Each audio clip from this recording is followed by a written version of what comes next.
I'm going to give you a brief revision of Dirac notation and sums. In particular, I'm going to cover how we specify a basis set, how we would then represent different vectors in terms of that basis set, and what you can and can't move around in a sum.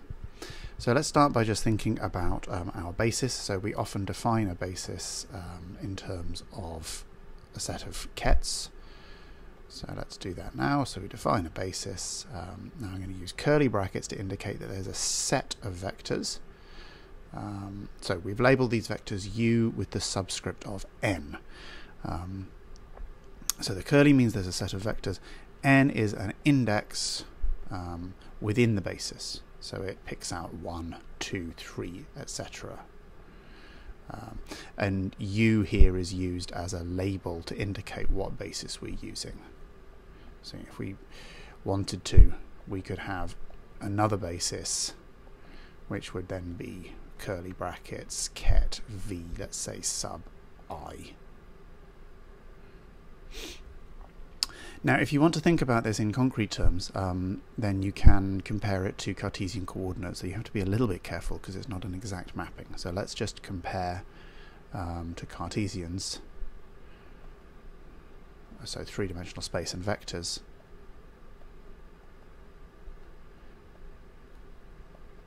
Then what we would have there is we would have three vectors, let's say x hat, y hat, and z hat, which we would actually write in this notation, let's say, as E1, E2, and E3. Notice that we're using the confusing thing here where the hats now indicate unit vectors. This is yet another example of why physics runs out of symbols. So in this case, our basis, the curly brackets of un, maps onto the E1, E2, E3. So now let's say that we want to represent a ket, let's say psi. Then we're going to write that as a sum over n of Cn ket un. And notice that that's actually equivalent to saying that that's equal to C1 U1 plus C2 U2 plus C3 U3 plus dot dot dot. And hopefully writing it out like that will show you why, for instance, you can't take the UN or the CN outside the sum, because that's just it just wouldn't work. Now, if we wanted to do this in vector notation, we would maybe write a vector C, which was going to then equal C1 E1 plus C2 E2 plus C3 E3, and in the familiar language of column vectors, we would write that as C1, C2, C3. That should be fairly clear. That's a fairly standard procedure. Now let's think about another vector, another state vector in the same space, chi, and we're going to write that as, let's say, a sum over I of di ui. So notice we're using the same basis vectors, that's ui, but we've got different coefficients. Let's make that explicit. So here's d1 u1 plus d2 u2 plus d3 u3 plus dot dot dot. And if we wanted, we would then, in Cartesian form, write the vector d would be equal to d1 e1 plus d2 e2 plus d3 e3, or in terms of column vectors we have d1 d2 d3. So hopefully that's now reasonably clear. You can see what we've done. We've got different coefficients for different vectors, but we're using the same basis set. We can then form a contraction, so we can contract to make a bra ket. So we're taking bra psi, let's say, ket chi. Now notice that once you've done this, bra psi ket chi, you now have a number. We'll write that as follows. So we're going to have the sum over n of Cn star bra un, and that's going to be contracted with the sum over I of di ui. Remember the star the complex conjugate on the number, on the coefficient. This is absolutely vital, and this is one way in which these vectors, the wave vectors, differ from the vectors of a Cartesian coordinate system.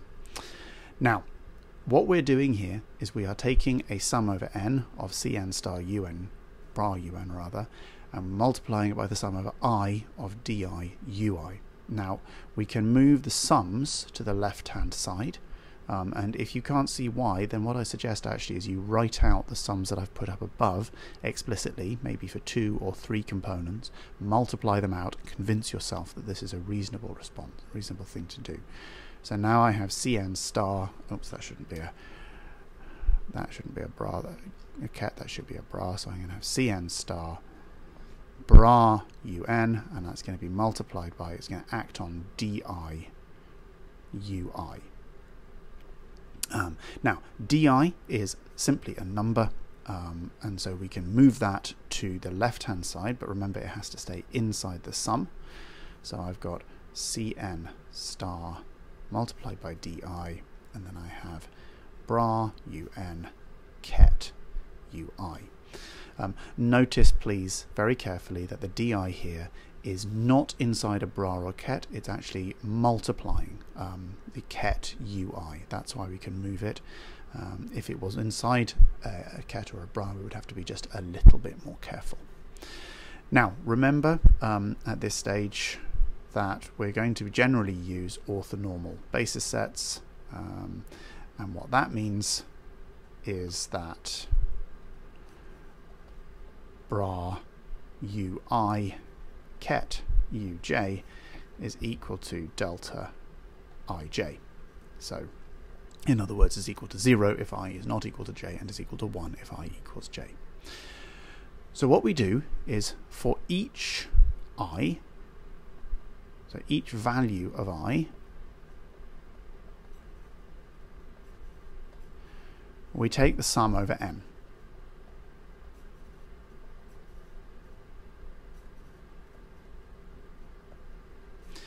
When we do that, we then evaluate the delta function. So the only term that remains, the only non-zero term,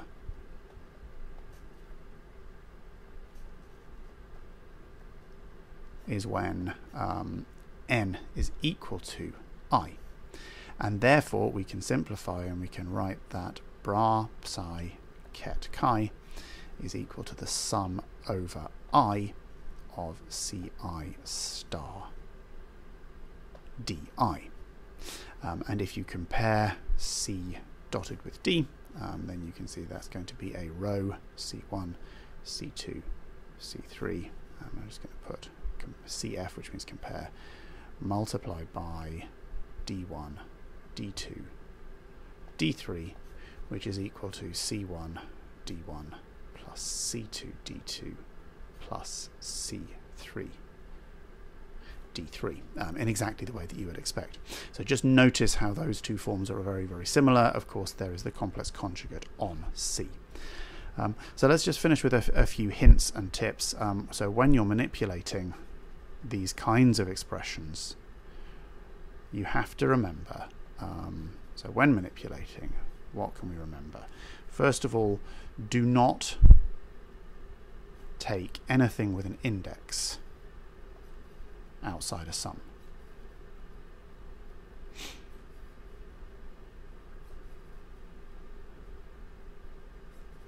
That's really important,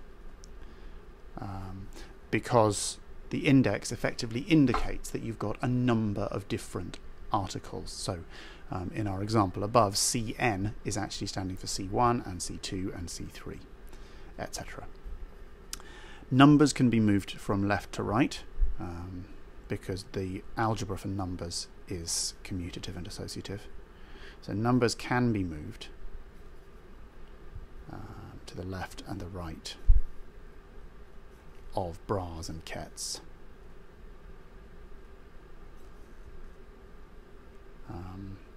And remember that a bra-ket pair is a number.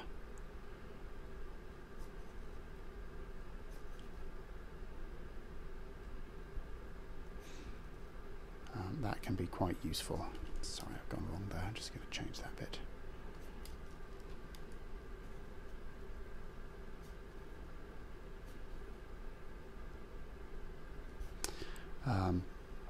And finally, remember that the order of bras and kets is vital. You cannot change the order of a bra and a ket. If you want to understand that, then just come back to this little formula up here about C dot D being a row vector times a column vector. Imagine if you were to invert that, so you had a column acting on a row. In that case, you would get a matrix rather than just a single number. So we've gone over Dirac notation and sums. I hope that you maybe now understand a little better what you can do in terms of manipulating and rearranging the different parts of the sums. I suggest you go and practice this. Practice is really the only way in which you can become comfortable with these types of ideas.